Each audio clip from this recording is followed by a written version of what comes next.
آپ مقیم ہی ہوں گے. حتیٰ کہ آپ جہاز میں بیٹھ گئے, ابھی جہاز ہوائی اڈے پر ہے, اڑا نہیں ہے, یہاں تک کہ جہاز چلنا شروع ہو گیا اور اسی دوران سحری کا وقت ختم ہو گیا. تو چونکہ روزہ شروع اس حالت میں ہوا ہے کہ آپ ابھی مسافر بنے نہیں ہیں, تو آپ پہ روزہ رکھنا بولے لازم ہے. تو آپ کو نیت کرنی پڑے گی, دل میں نیت کہ میرا کیا ہے, روزہ ہے. اب جب جہاز ہوا میں اڑ گیا اور شہر کی آبادی کو اس نے کراس کر لیا, تو اب آپ بن گئے مسافر. مسافر بن تو گئے, لیکن آپ کو اب روزہ توڑنے کی اجازت نہیں ہے, کیونکہ مسافر کو روزہ چھوڑنے کی تو اجازت ہے, توڑنے کی نہیں ہے. جب چھوڑنے کا ٹائم تھا تو مسافر بنے نہیں تھے, اور جب مسافر بنے ہیں تو روزہ شروع کر چکے ہیں, اسٹارٹ کر چکے ہیں, لہذا اب توڑنے کی اجازت نہیں ہے. سمجھ میں آ رہی بات کہ نہیں آ رہی؟ اب ہوگا کیا؟ اگر آپ مغرب سے مشرق کی طرف جا رہے ہیں, آسٹریلیا کی طرف جا رہے ہیں, میں پہلے نا دنیا کے نقشے میں نے بہت دفعہ سمجھنے کی کوشش کی, سمجھ میں نہیں آتے تھے کہ کون سا ملک کدھر کو ہے, یہ نقشوں سے سمجھ میں نہیں آتا. جب ٹریولنگ شروع کی ہے نا, ٹریولنگ, اب دنیا سمجھ میں آنا شروع ہوئی ہے کون سا ملک کدھر کو ہے. سمجھتے ہو؟ اس سے کیا پتا چلتا ہے کہ پریکٹیکلی کسی چیز میں مبتلا ہونا الگ چیز ہے, کتابیں پڑھ لینا الگ چیز ہے. اسی لیے ہم کہتے ہیں کہ مسائل مفتیوں سے پوچھا کرو, صرف کتابیں پڑھ کے حوالے یاد کرنے والے مفتی نہیں ہوتے, کیونکہ وہ پریکٹیکلی اس فیلڈ میں ہوتے نہیں ہیں. ایک ہے نا لوگوں کے مسائل آ رہے ہیں, آپ فتویٰ لکھ رہے ہیں, بڑے اس کی نگرانی کر رہے ہیں, چیک کر رہے ہیں غلطی ہے یا نہیں ہے, امپلیمنٹ اس کا سوسائٹی پہ کیا ہوگا آگے جا کے. ان چیزوں سے جو پریکٹیکلی گزرا ہوا ہو وہ مفتی ہوتا ہے, اور صرف کتابیں پڑھ کے حوالے یاد کر کے فتویٰ دینا ضلوا و اضلوا, خود بھی گمراہ ہوگا, لوگوں کو بھی گمراہ کرے گا. حج اور عمرے کی مثال دیکھ لو. حج آپ کتابوں سے جتنا مرضی پڑھ کے چلے جاؤ, جب تک آپ نے عملی طور پر حج نہیں کیا آپ کو حج کے مسائل نہیں آتے. مشہور واقعہ حضرت ملا علی قاری رحمۃ اللہ علیہ کا ہے. حج پہ عمرے پہ انہوں نے بہترین کتاب لکھی, ملا علی قاری رحمۃ اللہ علیہ, جو مشکات کی شرح جنہوں نے لکھی ہے, بڑے عالم تھے. جب عمرہ کرنے گئے نا, یہ حج کرنے گئے, تو الٹا طواف کرنا شروع کر دیا. کسی نے پوچھا کہ تم نے ملا علی قاری کی کتاب نہیں پڑھی؟ حج پہ آ رہے تھے, کم از کم ملا علی قاری کی کتاب تو پڑھ کے آتے. ان کو نہیں پتا تھا کہ یہ ملا علی قاری, یار آپ لوگ تو پتہ نہیں کیا ہو گیا, ایسے لگ رہا ہے جیسے پتہ نہیں کوئی میں نے قرضہ لیا ہوا ہے آپ لوگوں سے, کوئی ہاں ہوں تو کرے نا. تو وہ ان سے کسی نے پوچھا, ابھی اسٹارٹ, انجن بھی تو اسٹارٹ ہوتا ہے نا, اتنے دنوں بعد بیان شروع کر رہا ہوں, ایک دم سے ڈائریکٹ تفسیر نہیں آ جائے گی, تھوڑا سا انجن اسٹارٹ ہونے میں. میں سوچ رہا تھا آج بیان کروں گا کیسے, کیونکہ وہ زلزلے میں اتنے لوگ, وہاں اتنے متاثرین, اتنی ٹھنڈ سرکی میں, پھر وہاں سے مکہ مدینہ میں وہ الگ ماحول ہے, وہ دماغ کا دہی ہو گیا. تو ابھی تھوڑا انجن اسٹارٹ ہونے میں کیا لگتا ہے, ٹائم لگتا ہے, اس ٹون میں آنے میں جو رمضان میں تراویح کے بعد کے ایک الگ سے بیانات ہوتے ہیں, وہ خیر میں ابھی شروع کروں گا انشاءاللہ. تھوڑا سا یہ سن لیں آپ لوگ جو میں آپ سے کہہ رہا ہوں, کچھ علمی باتیں ہیں. کیا کہہ رہا تھا؟ ہاں, تو ملا علی قاری رحمۃ اللہ علیہ سے وہ بندے نے کہا کہ ملا علی قاری کی کتاب پڑھ کے حج کرنے آ جاتے نا, کسی عالم کی کتاب پڑھ کے مسائل تو سیکھ لیتے. اس کو نہیں پتا تھا یہ بیچارے خود کیا ہیں, یہ کتاب کا مصنف الٹا طواف کر رہا ہے. تو پریکٹیکلی کسی چیز میں جب آپ مبتلا ہوتے ہیں, اس کا تجربہ ہوتا ہے, وہ بالکل الگ ہوتا ہے. اور کتاب پڑھ لینا بالکل, ایک کتاب بھی ضروری ہے, لیکن عملی طور پر میں بھی عمرہ کرنے گیا, میں الحمدللہ اللہ نے بہت دفعہ عمرے کی توفیق دی ہے, مجھے یاد نہیں کتنے عمرے کی ہے. اب جب میں گیا ہوں نا تو پھر میں بھول گیا. طواف میں رمل طواف میں کرنا ہوتا ہے یا حج میں بھی کرنا, صرف حج ہی میں ہوتا ہے. حالانکہ جب بھی آپ عمرے کا طواف کرتے ہیں نا, سفر سے آتے ہیں, تو پہلے چکر میں 3 چکروں میں رمل کرنا پڑتا ہے. میں بھول گیا, کئی دفعہ عمرے کر چکا ہوں میں.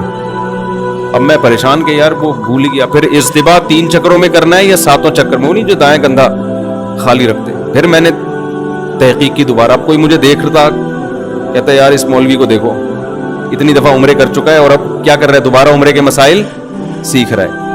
تو کئی بار ایک کام کرتے کرتے انسان اس میں ایکسپرٹ ہوتا ہے. یہ جو مفتیان کرام ہوتے ہیں نا, یہ ایسا نہیں ہوتا کہ پہلی دفعہ کوئی طلاق کا مسئلہ لکھ کے دے رہے ہوتے ہیں. بس 20 سال 30 سال نکاح کے مسائل, وراثت کے مسائل, خرید و فروخت کے مسائل, طلاق کے مسائل, آپس کے حقوق کے مسائل, ریاستی قوانین, یہ لکھ لکھ کے ان کے بال جب سفید ہو جاتے ہیں نا, پھر ان کو بڑوں کی طرف سے ایک ڈگری ملتی ہے کہ اب آپ کیا ہیں, کہ اب آپ مفتی ہیں, اب آپ فتویٰ دے سکتے ہیں.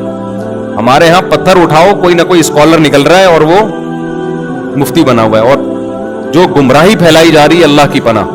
تو ہر فیلڈ میں ایسا ہی ہے. تو خیر, تو میں مسئلہ بتا کے پھر آج کی تفسیر کی طرف چلتا ہوں. اب دیکھو, آپ نے ایئرپورٹ پہ میں نے بتایا کہ سحری کا وقت ختم ہو گیا تو اب آپ پہ روزہ رکھنا لازم ہے. اب آپ جا رہے ہیں اگر مشرق کی طرف, ایسٹ کی طرف جا رہے ہیں, آسٹریلیا, ملیشیا, تھائی لینڈ, ان ملکوں کا سفر کر رہے ہیں. ایسٹ ادھر ہے, ادھر نہیں ہے, ادھر ایسٹ کی طرف, ٹھیک ہے نا. تو ایسا نہ کوئی تھائی لینڈ میں ادھر کی فلائٹ بک کرا لے. تو جب آپ ایسٹ کی طرف جائیں گے نا تو آپ کی موجیں ہو جائیں گی. آپ کی کیا ہو جائیں گی؟ موجیں. کیونکہ سورج ادھر سے نکل رہا ہے اور آپ جا کس کی طرف کو رہے ہیں؟ سورج کی طرف. تو ٹھک ٹھک کر کے نمازیں بھی آئیں گی اور سورج بھی بہت جلدی غروب ہو جائے گا. تو آپ کا روزہ بڑے مزے سے گزر جائے گا.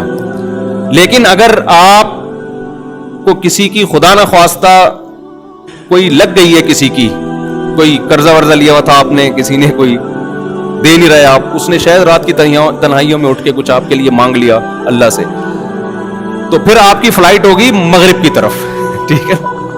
جہاں جہاں آپ جا رہے ہیں سورج بھی وہیں جا رہا ہے, تو سورج غروب نہیں ہوتا, سورج غروب نہیں ہوتا. پھر اس میں آپ کا روزہ لمبا ہوتا چلا جاتا ہے, لمبا ہوتا چلا جاتا ہے. نمازوں کا ٹائم بھی بہت ملتا ہے, روزہ بھی لمبا, بعض دفعہ 20 گھنٹے کے, 22 گھنٹے کے, 23 گھنٹے کے, 24 گھنٹے کا بھی روزہ ہوتا ہے. تو ایسی صورت میں وہ روزہ آپ کو رکھنا, بولو, پڑے گا. سمجھتے ہیں کہ نہیں سمجھتے؟ وہ توڑنے کی اجازت, ہاں توڑ دیا تو کفارہ نہیں ہے, اس میں توڑ دیا تو کفارہ نہیں ہے, گناہ بھی ہوگا, قضا بھی رکھنی پڑے گی, لیکن کفارہ اس لیے نہیں ہے کہ سفر ہے نا, تو کفارے کے لیے تو کوئی بھی ذرا سا شبہ بھی ہو کفارہ ساقط ہو جاتا ہے. تو توڑنا جائز نہیں ہے. ہاں 2 صورتوں میں توڑنا جائز ہے, موت کا خطرہ ہو جائے یا بیمار ہونے کا, بول لو نا کیا ہو گیا, جملہ کمپلیٹ کر لیں, موت کا خطرہ ہو جائے یا بیمار ہونے.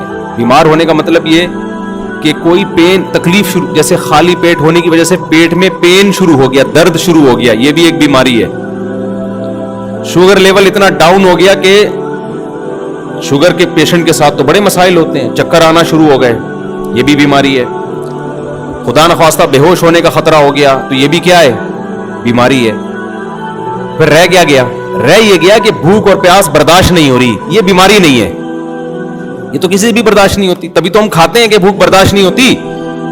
تو بھوک اور پیاس جتنی بھی لگے روزے کی حالت میں, اس کو برداشت کرنا آپ پر لازم ہے. اس بھوک اور پیاس کی شدت کی وجہ سے روزہ توڑنے کی اجازت نہیں ہے. ہاں بیمار ہونے کی, پیٹ میں درد ہو رہا ہے, السر کے پیشنٹ کو بہت زیادہ پین شروع ہو جاتا ہے بھوکا رہنے سے, یا شوگر لیول ڈاؤن ہونا شروع ہو گیا, بے ہوشی کا خطرہ ہے, اس طرح کے جو خطرات ہوں گے, بیمار ہونے کا خطرہ جسے کہتے ہیں, بلڈ پریشر اتنا زیادہ لو ہو گیا کہ ڈاکٹر نے کہا 2 انڈے اس نے نہیں کھائے اگر, تو بعض دفعہ بلڈ پریشر لو ہوتا ہے نا, نمک کھانا پڑتا ہے فوراً, یا انڈے منڈے پھوڑنے پڑتے ہیں, یا کوئی ORS وغیرہ پینا پڑتا ہے, تو بی پی لو ہوگا نا, یہ بھی ایک بیماری ہے. تو بیماری میں توڑ سکتا ہے, بھوک کی شدت یا پیاس کی شدت کی وجہ سے نہیں توڑ سکتا, کیونکہ روزہ نام ہے بھوک اور پیاس کے برداشت, بولو, کرنے کا. خوب سمجھ لو, بعض دفعہ ایسا بھی ہوتا ہے کہ آپ سحری میں پانی پینا بھول گئے اور پتہ چلا سحری کا وقت ختم ہو گیا, اوے یار پانی تو پیا ہی نہیں ہے, اوئے ہوئے ہوئے, ایسا ہوتا ہے. کوئی بات نہیں, اب گیا, ٹھیک ہے نا, یہ کوئی شرعی عذر نہیں ہے. اور کھایا بھی دیسی گھی تھا آپ نے, دیسی گھی سحری میں کھاؤ گے فوراً پیاس لگنا شروع ہو جاتی, تو اب جو بھی ہونا تھا وہ کیا ہو گیا, ہو گیا. اب پیاس بہت لگے گی, سارا دن کیسے گزاروں گا, اف ٹینشن میں, او بھائی اس کی بیس پہ آپ کو روزہ توڑنے کی اجازت, بولو, نہیں ہے. سحری میں آنکھ ہی نہیں کھلی, ہمارا ترکی میں کیا حال ہوا, آنسو نکلتے نکلتے رہ گئے, کیونکہ ترکی میں ایک تو شہر ہے استنبول, استنبول میں تو بڑے بڑے ہوٹل ہیں, وہاں آپ جاؤ ترکوں کی ڈشیں, گوشت ملتا ہے آپ کو کھانے میں, کچھ کسی حد تک روٹی بھی مل جاتی ہے, اگرچہ یہ والی روٹیاں نہیں, لیکن بہرحال روٹی ٹائپ کی چیزیں ہوتی ہیں, گزارا ہو جاتا ہے.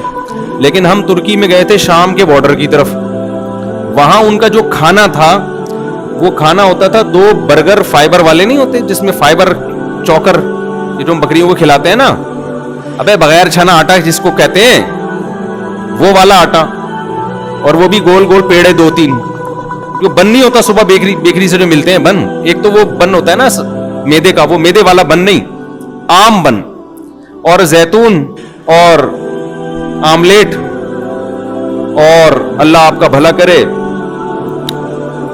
اس ٹائپ کی چیزیں بس سمجھ لیں. ہمیں چاہیے کھانا بھائی, ہمارے پیٹ میں جب روٹی کا بھاری نوالا جب تک نہ گرے ہمیں تسلی نہیں ہوتی. پھر چاول بھی ایسے عجیب سے چاول, وہ یہ چاول ہی نہیں ہے جو خوشبودار چاول ہوتے ہیں, عجیب سے وہ یوں سمجھ, بچوں کو ہپا نہیں کھلاتی مائیں, ہپا کھا لو ہپا, وہ والے چاول. اب ہوا یہ کہ ایک دن آدمی کھائے, 2 دن کھائے, 3 دن کھائے, بھائی پیٹ میں آتے پریشان ہو گئی ہیں, اور پھر رمضان شروع ہونے والا ہے, کیسے گزارا ہوگا. اور میرے ساتھ تھے ہمارے ماشاءاللہ پٹھان سوات کے کوہاٹ کے, اس کو تو چاہیے کوئی بھاری بھرکم نوالا, ہمیں بھی ایسے ہی. اب کیا ہو رہا ہے کہ ہم نے 4 بجے وہی کھایا ان کا نا, وہ عجیب سا بالکل وہ فائبر ہی تھا بس, وہ کولیسٹرول کم کرنے کے علاوہ کوئی کام نہیں کر رہا تھا. وہ 4 بجے کھایا, پھر رات کا کھانا ہم نے کھایا نہیں, ہم نے کہا صبح سحری میں ڈٹ کے کھائیں گے. 4 بجے کا بندہ کھایا ہوا, صبح جب سحری ہمارے پاس آئی ہے, پہلا روزہ ترکی میں تھا, پھر ہم وہاں حرم چلے گیا تھا, تو جب سحری ہمارے پاس آئی ہے تو وہی 2-3 ڈیزائن رکھے ہوئے تھے ہمارے سامنے. یہ زیتون ہے, یہ شہد لے لیں آپ, یہ پنیر لے لیں, بھائی کھانا دو ہے اللہ کے بندو, کیا چاہیے, حالت خراب ہو رہی ہے یار. پھر چلنا, سردی اتنی شدید, سردی میں تو ایسی بھوک لگتی ہے, اور پھر سارا دن کا روزہ رکھ کے کام کیسے ہوگا. تو میری تو حالت یہ تھی, وہ دیکھ کے نا میرے آنسو نکلتے نکلتے رہ گئے. میرا دل کیا میں پھوٹ پھوٹ کے کہیں جا کے روؤں میں. تو میرا تو پھر بھی تسلی یہ تھی کہ چلو سفر, ابھی حرم شریف جا رہے ہیں, مدینہ منورہ, وہاں جدہ جانا تھا تو وہاں جا کے کھا لیں گے. لیکن ان ساتھیوں پہ بہت ترس آیا, تو وہ میں نے پھر حرم میں 3-4 دن گزارے, وہ وہاں سے مجھے نا افطاری اور سحری کی تصویریں بنا کے بھیجتے رہے, مفتی صاحب افطاری میں یہ ہے, سحری میں یہ. بڑی ہمت ان ساتھیوں کی, ابھی بھی وہیں پر ہیں, اللہ تعالیٰ ان کو جزائے خیر دے. تو اس لیے ہمیں جو یہاں کھانے ملے ہوئے ہیں نا, صحت کا بے شک بیڑا غرق کریں, لیکن مزہ بہرحال مزہ آتا ہے یار. نوالا پیٹ میں گرتا ہے, میں نے کہا ہمیں تو پراٹھا چاہیے, کچھ نوالا پیٹ میں گرے, ٹھا کر کے آواز آئے. یہ جو ہم عجیب سی چیزیں کھا رہے ہیں, چوکر فائبر, منہ میں جا کے غائب ہو جاتا ہے. وہ شہد گرے گا پیٹ میں, کیا پتا چلے گا. شہد بھی اگر ہے تو روٹی سے نا, صحت کی بات نہیں کر رہا. ہو سکتا ہے ڈاکٹر سارے وہاں پہنچ جائیں ترکی کے, یار اتنی اچھی بہترین ہمیں فیڈ مل رہی ہے وہاں پہ, اور بہترین ہمیں خوراک مل رہی ہے, لیکن وہ پیٹ میں نوالا جو ہے نا بڑا مسئلہ ہو رہا تھا, کہاں سے کہاں. تو میں اس پہ کہہ رہا تھا, اب میں وہاں جا کے یہ کہتا کہ یار چونکہ ہمارے مطلب کی سحری نہیں ہے اور رات شام 4 بجے کھانا کھایا ہوا ہے, تو ہم روزہ چھوڑ دیں. سفر کی بیس پہ چھوڑنے کی تو اجازت تھی, اس بیس پہ نہیں چھوڑ سکتے کہ ہمیں سحری کیا مل رہی ہے, ہماری مرضی کی نہیں مل رہی. تو آپ کی سحری میں آنکھ کھلے یا نہ کھلے, آپ کو روزہ رکھنا پڑے گا. اللہ نے روزے کی چھوٹ صرف 2 لوگوں کو دی ہے, ایک بیمار لوگوں کو اور ایک مسافر لوگوں کو. یہ اہم مسئلہ تھا, موضوع سے ہٹ کے تھا, لیکن بیان کرنا بہت ضروری تھا, کیونکہ میں دیکھ رہا ہوں لوگوں کو, سوسائٹی کو دیکھ رہا ہوں نا, آنکھ نہیں کھلی تو روزہ چھوڑ دو, پانی پینا بھول گئے تو روزہ چھوڑ دو. بھائی یہ گزارنا پڑے گا آپ کو, اللہ نے آپ کو اجازت نہیں دی ہے, جو مرضی ہو, فرض ہے, رکن ہے اسلام کا, ورنہ آخرت میں طبیعت سے پھینٹی لگے گی. اللہ کے دین میں یاد رکھو, لچک نہیں ہے, آسانی بہت ہے, لچک نہیں ہے. جو آسانی اللہ نے دینی تھی وہ دے دی ہے, اپنی طرف سے مزید آسانیاں آپ کو پیدا کرنے کی اجازت نہیں ہے. اکثر لوگ یہ بات کہتے ہیں اللہ غفور الرحیم ہے, اللہ معاف کر دے گا. یہ بہت خطرناک جملہ ہے. آپ خدا کی نافرمانی کر رہے ہو اور یہ کہہ رہے ہو کہ اللہ کیا ہے, غفور الرحیم ہے. یہ بہت, دیکھو اللہ جب گناہ کی بات کرتا ہے نا کہ گناہ مت کرو, تو جہنم کی وعیدیں سنا کے ڈراتا ہے. وہاں یہ نہیں کہتا کہ میں غفور الرحیم ہوں. خوب سمجھ لیں, یہ جو آج ہم نے سورہ اعراف پڑھی ہے، اس میں جو پیغمبروں کے واقعات آئے تو کہیں بھی نہیں ہے کہ پیغمبروں نے قوم کو جا کے سمجھایا ہو کہ دیکھو تم اللہ کی نافرمانی چھوڑ دو، نہیں چھوڑتے تو کوئی بات نہیں، اللہ بہت غفور اور رحیم ہے. یہ کہیں بھی نہیں ہے. کئی واقعات پڑھے، میں انشاءاللہ بھی پڑھتا ہوں اس کو، کہیں بھی نہیں. ہر پیغمبر نے کہا انی اخاف علیکم عذاب یوم عظیم. تم نے گناہ نہیں چھوڑا، ہمیں ڈر ہے کہ بہت بڑا عذاب نہ تمہارے اوپر آ جائے. لوط علیہ السلام کی قوم کا واقعہ بھی آیا آج کہ تم ایسے جرم کرتے ہو، تم لڑکوں سے بدفعلی کرتے ہو، ہمیں ڈر ہے، مجھے ڈر ہے کہ اللہ تم پر آسمان سے کوئی عذاب نازل نہ کر دے. تو قوم نے کیا جواب میں کہا ہے؟ قوم نے جواب میں کیا کہا کہ بھئی لے آؤ اللہ کا عذاب. وہ کہہ رہے ہیں توبہ استغفار کرو، چھوڑو اس جرم کو، عذاب آئے گا. قوم جواب میں کیا کہہ رہی ہے کہ بھئی آپ بہت پاک دامن ہو، آپ علاقہ چھوڑ کے چلے جاؤ. تو جواب میں لوط علیہ السلام نے یہ نہیں کہا کہ نہیں عذاب نہیں آئے گا، اللہ کیا ہے بہت غفور اور رحیم ہے. ہمارے ساتھ مسئلہ یہ ہے کہ جو چیز جہاں کی ہوتی ہے ہم وہاں نہیں فٹ کر رہے ہوتے اس کو. دیکھو یہ رمضان ہے نا، اس میں پکا عزم کرو. قرآن الحمد سے لے کے والناس تک ایک ہی بات کرتا ہے، اپنا عقیدہ درست کر لو اور اپنا عمل درست کر لو اور اللہ کی طرف آ جاؤ. یہ عبادتیں ہمیں کیوں دی گئی ہیں؟ روزہ ہمیں کیوں دیا گیا؟ تراویح کیوں دی گئی ہے؟ تاکہ ہمارے دل میں اللہ کی محبت پیدا ہو جائے اور ہم اللہ کی نافرمانی کو چھوڑ دیں. جتنی ڈسکشن پیغمبروں کی قوموں کے ساتھ ہوئی ہے وہ ساری آج کے حالات پہ منطبق ہوتی ہے. وہ سمجھا رہے ہیں گناہ چھوڑو، گناہ چھوڑو، گناہ چھوڑو ورنہ عذاب آئے گا، عذاب آئے گا، عذاب آئے گا. اور آج آپ دیکھو جب کسی سے بات کرو گناہ چھوڑو عذاب آئے گا، وہ کہے گا بھئی اللہ غفور رحیم ہے، اللہ معاف کرنے والا ہے، تو کون ہوتا ہے؟ فوراً جواب میں کیا کہے گا؟ تو کون ہوتا ہے بھائی بات کرنے والا؟ اللہ ہے، میں جانوں، اللہ جانے، تو کون ہوتا ہے؟ بہت خطرناک جملہ ہے، بہت ڈینجرس جملہ ہے. ڈرنا چاہیے ایسے موقع پہ. تو اللہ نے جو کہا نا کہ میں غفور الرحیم ہوں، کن لوگوں کے لیے کہا؟ وَمَن يَعْمَلْ سُوءًا أَوْ يَظْلِمْ نَفْسَهُ. قرآن کہتا ہے جو بھی گناہ کر بیٹھے گا یا اور کسی طرح سے اپنی جان پہ ظلم کر بیٹھے گا، ثُمَّ يَسْتَغْفِرِ اللَّهَ. اب اس کو خیال آ گیا کہ میں نے غلط کیا ہے. اب اس کو خیال ہو گیا، کیا ہوا؟ بولے نا میں نے غلط کیا، مجھ سے مسٹیک ہو گئی ہے. بھائی یہ تو اس کی سزا کیا ہے؟ جہنم کی آگ. یہ خیال نہیں ہے کہ کوئی بات نہیں اللہ تو غفور رحیم ہے، چلو یار چلتا ہے، ابھی تھوڑا ڈیلے کر دیتے ہیں، ابھی تو جوان ہے، جب بڑھاپے میں تو ویسے ہی سب کچھ چھوٹ جاتا ہے. جب منہ میں دانت ہی نہیں رہیں گے تو سود چھوڑ دیں گے کھانے کے لیے منہ میں دانت؟ ارے سود کھانے کے لیے بھی تو منہ میں دانت ہونے چاہیے نا، حرام کھانے کے لیے منہ میں دانت ہونے چاہیے. جب بوڑھے ہو جائیں گے تو منہ میں دانت رہیں گے ہی نہیں، تو توبہ کر لیں گے ہم. تو یہ نہیں ہے. قرآن کیا کہتا ہے؟ وَمَن يَعْمَلْ سُوءًا أَوْ يَظْلِمْ نَفْسَهُ. جس نے بھی اپنی جان پہ ظلم کیا، ثُمَّ يَسْتَغْفِرِ اللَّهُ. پھر اس کو خیال ہو گیا یار یہ میں غلط ٹریک پہ جا رہا ہوں. زنا کا راستہ صحیح راستہ ہے یا غلط راستہ ہے؟ بتاؤ. شراب کا راستہ صحیح راستہ ہے یا غلط راستہ ہے؟ داڑھی کٹانے کا راستہ صحیح ہے یا داڑھی رکھنے کا راستہ صحیح ہے؟ ذرا بول دیں منہ سے کائنڈلی. رکھنے کا، یہ اللہ کے نبی کا حکم ہے بھائی. ماں باپ کی نافرمانی، ان کے سامنے بد کلامی کا راستہ صحیح ہے یا ماں باپ کے سامنے سر جھکانا، ان کے سامنے اف نہ کرنا، یہ راستہ صحیح ہے؟ ان کی فرمانبرداری والا راستہ صحیح. عورت کا اپنے شوہر کی نافرمانی والا